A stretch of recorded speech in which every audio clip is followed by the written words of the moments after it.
Okay, tell us about the deer in the trunk.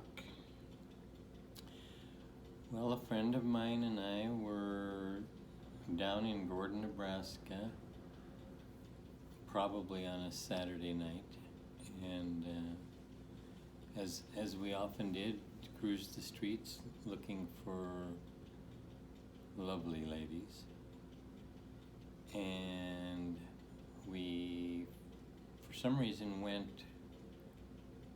headed from Gordon to Rushville when he hit a deer. It was this really small deer.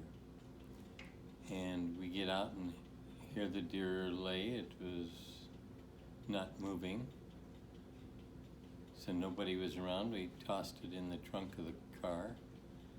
Then we went back to Gordon to a friend's place where they had a knife, because when you get a deer, you need to cut their throat and let them bleed out so that the meat is good.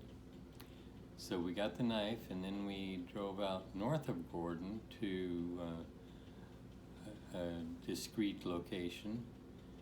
And in the meantime, though, we started hearing this deer kicking in the trunk of the car. So we get out and try to open the door without losing the deer, because we still wanted to cut its throat even though it was still alive. It must have just been unconscious, obviously. And so it was a kicking and not playing nice at all. Imagine that.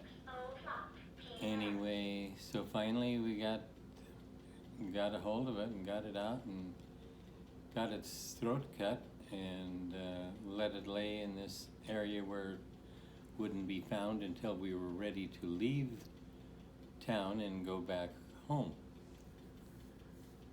And we picked it up then and put it in the trunk of the car.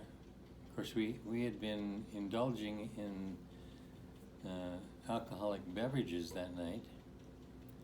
So when we got to my friend's place, which was 3-4 miles from our house, I just stayed overnight there. And we kind of forgot about the deer.